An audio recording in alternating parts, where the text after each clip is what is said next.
반갑습니다. 예, 반가워요. 지금 온라인에 계신 분들도 계시고 오프라인에 계신 분들도 계신데 일단은 수업은 온라인이 아니라 오프라인을 중심으로 진행은 될 거예요. 예, 그래서 여러분들이 그걸 조금 감안해 주셨으면 하고요. 이 수업은 영어, 그죠? 영어입니다. 글쓰기와 말하기를 위한 어휘 집중 교실이에요.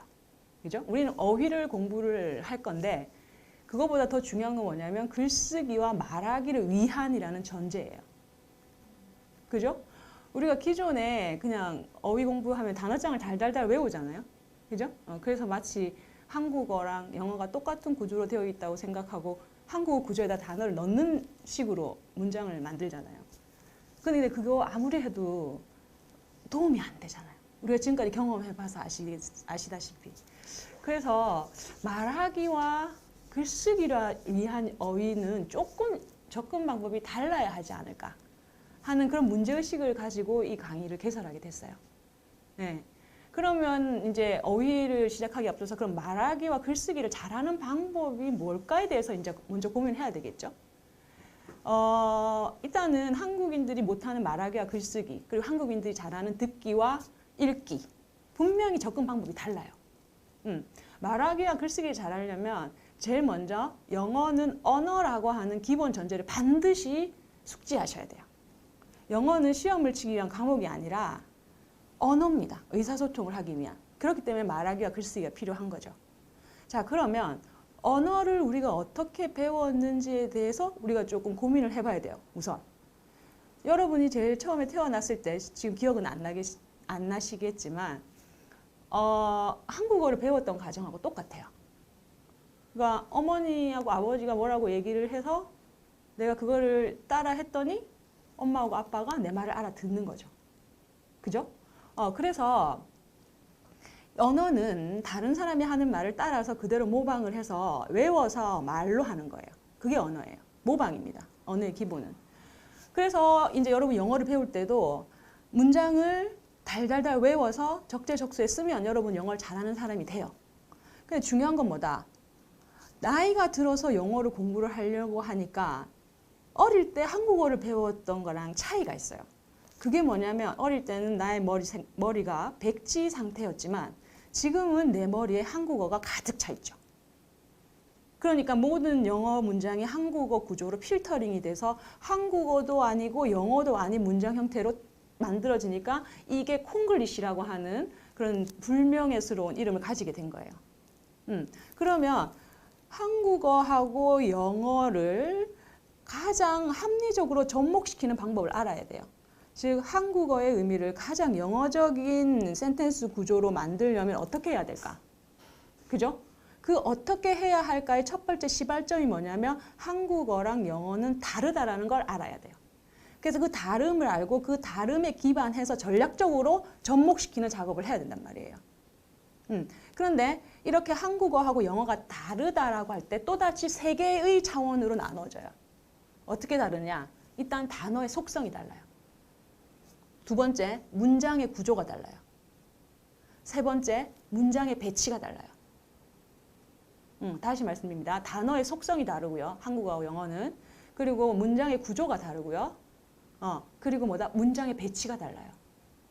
근데 우리가 이 수업에서 집중할 건 뭐냐면 단어의 속성이 다름을 공부하는 거예요. 그래서 그 다름을 기반으로 해서 앞에서 말씀드렸던 문장 외우기, 암기를 연결시켜서 내가 말하기와 글쓰기를 잘할 수 있게 만드는 거죠. 그죠? 물론 그 문장 구조나 문장의 배치도 중요해요. 근데 그 부분은 우리가 수업 시간에 다루진 않을 겁니다.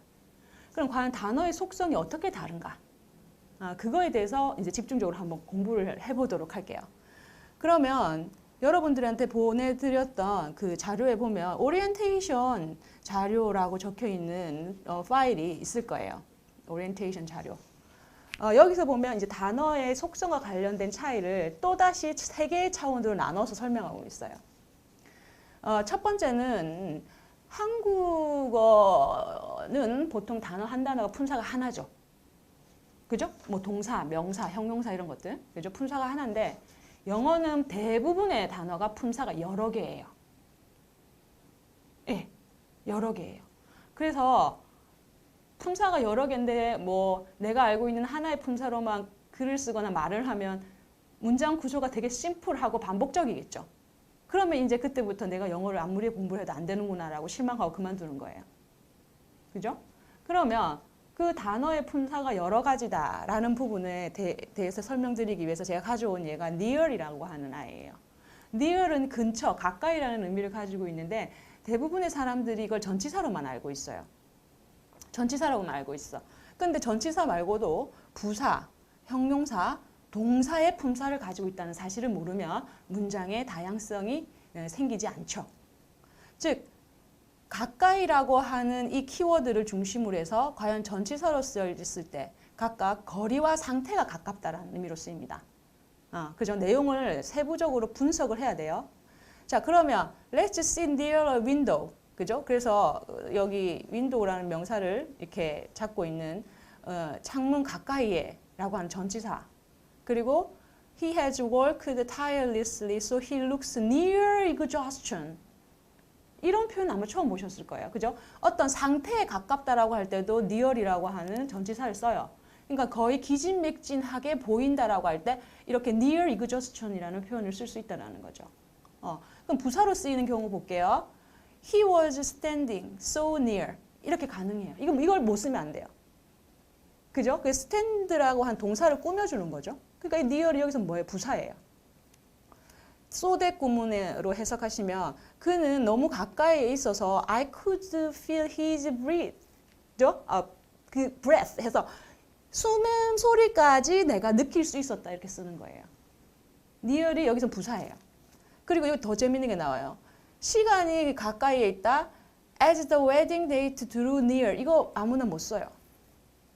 그죠? 즉 결혼식이 다가온다라고 할 때 draw라고 하는 동사가 쓰였고요. draw의 과거형 draw가 왔고요. 그리고 가까이에라는 의미로 부사 near이 쓰인 거예요. 그래서 I became more nervous. 나는 더욱 긴장되었다. 그죠? become more nervous 이렇게 쓰는 거죠. 부사로 쓰이는 경우. 부사는 동사, 그러니까 명사 외에 모든 걸 꾸며주는 걸 다 부사라고 하죠. 그죠? 그거는 아실 거고. 전치사는 보통 뒤에 명사, 윈도우라든지 이렇게 명사를 취해서 명사를 꾸며주거나 아니면은 명사 이외의 모든 걸 꾸며주는 수식어 기능을 하죠. 전치사는. 그래서 뭐 뒤에 혹시나 전치사와 부사를 구분 못하시는 학생이 있다면 부사는 명사를 제외한 모든 걸 꾸며주는 거고 전치사는 뒤에 명사를 취해서 부사나 형용사의 기능을 하는 거예요. 오케이? 그렇게 기억하시면 됩니다. 자, 그 다음에 Where is the nearest bus stop이라고 했죠. nearest는 버스 스탑 꾸며주죠. 그러면 형용사예요. 형용사입니다. 그 다음에 We don't have any butter. What is nearest thing? nearest thing이라는 이런 표현을 원어민밖에 못 써요. 그죠? 여러분 살면서 이런 말 한 번도 안 해봤을 거예요. 그죠? 그래서 우리가 발견할 수 있는 버터와 가장 가까운 것일까요? 것일까? 무엇이? 이렇게 물어보는 거예요. 그래서 nearest thing이라는 표현도 가능하고요. 그 다음에 동사의 뜻도 있어요. nearly. 그래서 don't near me. 내 근처 오지 마요. 그죠? As date of his operation neared. 이것도 써요. 수술 날짜가 다가오자. 그죠? 그 다음에 I have heard that their project was nearly completion. 프로젝트가 거의 마무리되어 가다를 near completion이라는 표현을 쓴다라는 이 어처구니없는 사실. 그죠? 그러니까 이 다양한 품사를 가지는 이런 단어들을 적재적소에서 이렇게 활용할 수 없으면 여러분의 센텐스는 가장 심플하고 매력이 없어요.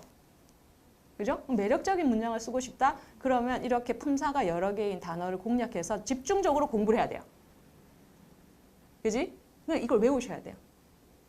이런 이해를 바탕으로 외워서 제가 앞에 얘기했던 언어는 암기다라는 원칙에 기본해서 여러분의 글쓰기와 말하기 기능을 향상시키는 겁니다. 오케이? 첫 번째 전략. 그 다음에 두 번째 전략. 자, 두 번째 영어와 한국어 단어의 가장 큰 차이. 그리고 한국인들이 제일 힘들어하는 게 뭐냐면 단어의 뜻이 한국어는 되게 포괄적인데 영어는 되게 구체적이라는 거예요. 그러니까는 한국어는 포괄적이다라는 것은 뭐냐면 지금 예를 들어서 복잡한이라는 이 단어는 어느 문맥이나 다 쓸 수 있어요.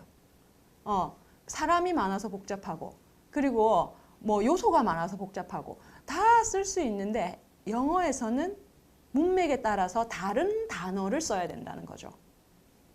그래서 보시면 우리가 복잡한이라는 단어를 한영사전에서 찾으면 crowded, complex, complicated, intricate 다 나와요. 그럼 마치 이게 다 같은 복잡한인 것처럼 우리가 쓴단 말이에요. 근데 얘네들은 다 쓰이는 문맥이 달라요. 그 문맥을 모르면 여러분은 매력적인 단어를 선택할 수 있는 능력이 없는 거죠. 정확하고 매력적인. 그죠? 그럼 여기 보시면 crowded는 왜 복잡해요? 사람이 많아서 복잡해요. 그래서 서울 is so crowded that it is short of space. 공간이 부족하다를 it is short of space라고 하는구나. 이건 나오자마자 발로 달달달 외워요. 달달달 외워요. 그죠? 사람이 많아서 복잡한 거고 complex는 왜 복잡해요? 구성 요소가 너무 많은 거예요. 그래서 This country has a complex system of criminal justice라고 하면 복잡한 사법제도. 인도 같은 경우, 그죠? 인도 같은 경우 이혼 한 번 하려면 10년이 걸린대잖아요. 그죠? 즉 그런 식으로 그 과정에서의 구성 요소가 너무 많아서 복잡할 때는 complex라는 단어를 쓰는데 선생님 저는 그럼 complicated라는 것도 복잡한이라고 들었어요. 이건 어떻게 달라요? 너무 요소가 많아서 힘들고 어렵다라는 얘기를 하고 싶을 때. 힘들고 어렵다는 얘기를 하고 싶을 때 쓰는 단어예요. 그래서 보시면 sending a rocket to the Mars is a complicated task라고 되어 있어요. 즉 화성에 로켓을 보내는 것은 힘들어요. 왜? 너무 많은 단계를 거쳐야 해서. 그지? 그럼 그런 힘들다라는 뉘앙스를 이야기를 하려면 뭐를 쓴다? complicated를 쓰면 돼요. 그 다음에 intricate이라는 단어는 너무 복잡해서 부서지기 쉬워요. 너무 섬세한 거예요. delicate. 그런 느낌이에요. 그래서 this floor painting has amazingly intricate patterns 이렇게 얘기를 하면 너무 복잡한데 정말 조금이라도 건들면 그 패턴이 없어져. 부서져. 그런 뉘앙스를 살리고 싶으면 복잡하다라고 할 때 intricate이라는 단어를 쓰시는 거죠. 그죠? 그러니까 이 정확한 어휘를 쓰는 게 사실은 실력이에요. 그리고 제가 학생들 그 에세이를 첨삭을 하면 10개 중에 9은 이 단어의 미묘한 차이를 몰라서 단어 선택을 잘못해서 에러가 나는 경우가 대부분입니다. 그래서 여러분들이 이렇게 단위별로 복잡한이라는 단어, 평가하다라는 단어, 그지? 그리고 뭐 유명한이라는 단어, 즉 그 한국어의 포괄적인 뜻을 다 커버할 수 있는 세부적인 영어 단어를 중심으로 공부를 하셔야지 효과적이에요. 그래서 그 차이를 알 수 있기 때문에. 그래서 우리는 수업 시간에 이런 식으로 하나의 한국어 단어를 컨셉으로 잡아서 거기에 부수되는 구체적인 영어의 단어들을 하나하나 비교해서 예문과 함께 공부하고 외울 거예요. 오케이? 자, 그 다음에 세 번째 나갑니다. 자, 세 번째 한국어와 영어의 차이는 바로 동사입니다. 우리나라 한국어에서 동사는 보통 그 술부의 그 의미를 전달하는데 국한되어 있어요. 그죠? 동사는 술부의 의미를 전달하는데 국한되어 있지만 영어에서 동사의 기능은 완전 절대적이에요. 완전 절대적이에요. 단순하게 얘가 의미를 전달한다라고만 기억하시면 폭망합니다. 폭망. 일단은 동사가 시제, 그죠? 그 다음에 태, 법, 다 결정을 해요. 다 결정을 해요. 근데 그 중에 특히 여러분들이 기억해야 될 게 뭐냐면 동사가 문장의 형식을 결정한다는 게 엄청 중요한 거예요. 동사가 문장의 형식을 결정한다.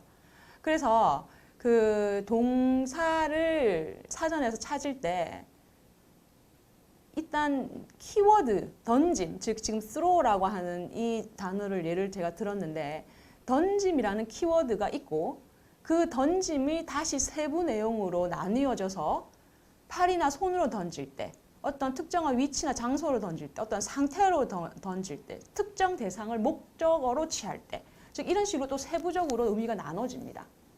그리고 나서 각각의 뜻을 쓰일 때 각각 어떤 형식을 만들 수 있는지까지 다 체크를 해야 돼요. 다 체크를 하지 않으면 여러분은 문장 만들기가 안 되는 거예요. 문장 만들기가 안 되면 말 자체, 글 자체가 안 되는 거예요.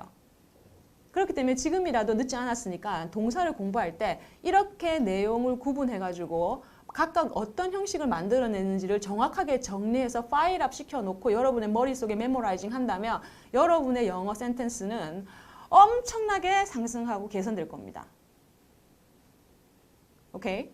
그래서 이런 식으로 단어를 접근을 하는 게 중요합니다. 일단 한번 내용을 볼게요. 자, 팔이나 손으로 던지는다는 뜻으로는 삼형식, 즉 목적어를 취하는 경우, 사형식, 간접 목적어, 직접 목적어, 목적어를 2개 취하는 경우 가능합니다. 사전에 적혀 있어요. 사전에 적혀 있습니다. 자, 그래서 They were arrested for throwing stones and passers-by 이러면 지나가는 행인에게 돌을 던져서 체포되었다라는 거죠. 그래서 손이나 팔로 돌을 던진 거예요. throwing이에요. 그 다음에 사형식으로 쓰여서 throw the dogs any food에서 the dogs 간접 목적어, any food 직접 목적어를 그대로 전치사 없이 쓸 수 있는 거죠. 그죠? 그래서 오리에게 먹이를 던지다 이런 식으로 쓸 수 있고요. 그 다음에 throw는 특정한 위치나 장소로 던진다는 의미로도 쓰입니다. 그래서 he was found guilty. 이것도 좋은 표현이죠. 유죄로 판명되다가 이거예요. and thrown in jail이에요. 감옥에 쳐넣어진 거죠. thrown in jail. 이런 표현도 정말 많이 쓰이죠. 그죠? 그 다음에 이 의미로 쓰일 때는 오형식도 가능해요. 즉 오형식은 뭐예요? 목적어를 취하고 목적격 보호를 취해서 목적어를 꾸며줄 수 있는 구조죠. 그죠? 그래서 단어 자체가 무엇을 뭐뭐하게 하다 해서 목적어를 꾸며주는 내용이 들어가 있고 항상 이렇게 뜻 자체에 구멍이 2개가 있죠. 무엇을 뭐뭐하게 하다. 그죠? 이런 뜻을 가지고 있는 동사만이 오형식을 만들 수 있는데 throw가 위치나 장소에 누군가를 던진다라고 할 때 그런 형식을 만들 수 있다라고 사전에 적혀 있는 거예요. 그래서 사전을 가지고 여러분들이 항상 이런 식으로 접근을 해야 돼요. 자, 그래서 뭐냐면 the door was thrown open이라고 되어 있어요. 즉 이게 지금 수동태로 되어 있거든요. 그럼 다시 능동태로 바꾸면 throw the door open이죠. 그죠? 그럼 the door은 목적어죠. open은 목적격 보호자리에 들어간 거예요. 그래서 open이 그죠? door를 꾸며주는 구조가 됩니다. 던져서 열리게 했다가 되는 거죠. 근데 대부분 이렇게 수동태로 쓰입니다. 만약에 이 형식에 대해서 정확한 지식을 가지고 계시지 않은 분들은 이건 우리 시험 시간에 다루지 않거든요. 단어만 하니까 반드시 이 형식에 대한 개념을 이해를 하셔야 되는데 제 책 광고가 아니에요. 여러분의 학습을 위해서 말씀드리는 거예요. 미국식 영양문 수업 입문편을 꼭 보세요.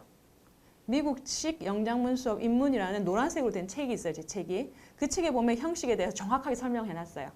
그러니까 만약에 내가 아직 형식에 대해서 정확하게 감을 못 잡겠다 하면 그 책을 사서 보시면 됩니다. 이거는 우리 수업 시간에 다루지 않아요. 우린 어휘 수업이기 때문에. 자, 그 다음에 상태? The news of his death threw many people in a state of despair. 이거 한국인은 못 만들어요. 이 문장. 제가 정말 장담하겠는데. 그가 죽었다는 뉴스는 많은 사람들을 절망하게 했다. Threw many people in a state. 그죠? 즉 어떤 상태로 던진 거예요. 그가 죽었다는 뉴스는 많은 사람들을 in a state of despair. 절망하게 했다. 이렇게 삼형식으로 쓰이고요. 그 다음에 throw는 특정한 목적어를 취해서 무엇 하게 하다 이런 의미로도 많이 쓰이는데 일단은 뭐 throwing bright light와 같이 빛을 던진다라고 할 때도 쓰고요. 그 다음에 through a suspicious glance라고 해서 시선을 던진다라고 할 때도 쓰고요. 그 다음에 through a welcoming party라고 해서 어떤 행사를 연다라고 할 때도 throw를 써요. 그죠? 그래서 이거는 수거처럼 외워야 돼요. 그죠? 그래서 우리는 수업 시간에 이렇게 동사 하나를 찍어서 완전히 이해할 때까지 철저하게 해체하고 그 다음에 암기를 통해서 완전히 소화시키는 그런 과정을 저희가 8주 동안 할 거예요. 수업에서 우리가 배우는 문장은 외국 사람들의 패턴이에요. 한국 사람들이 이런 패턴을 못 만들어요. 그래서 여러분이 콩글리시를 그만하고 정말 내 센텐스에 업그레이드를 시키고 싶다라고 하면 이 외국 애들이 만든 이 문장 구조를 각각의 어휘의 이런 차이에 기반해서 전략적으로 외우면 충분히 여러분의 그 문장력이 많이 나아질 겁니다. 오케이? 그래서 수업 시간에는 먼저 어떻게 진행이 되냐면 이 단어의 이해, 즉 두 번째 꼭지인 그 단어 뜻의 정확한 이해라고 해서 한국어 단어 하나를 잡아와서 그 단어에 대해서 이렇게 구체적으로 세부 단어들을 분석해서 예문과 함께 테스트를 할 거고요.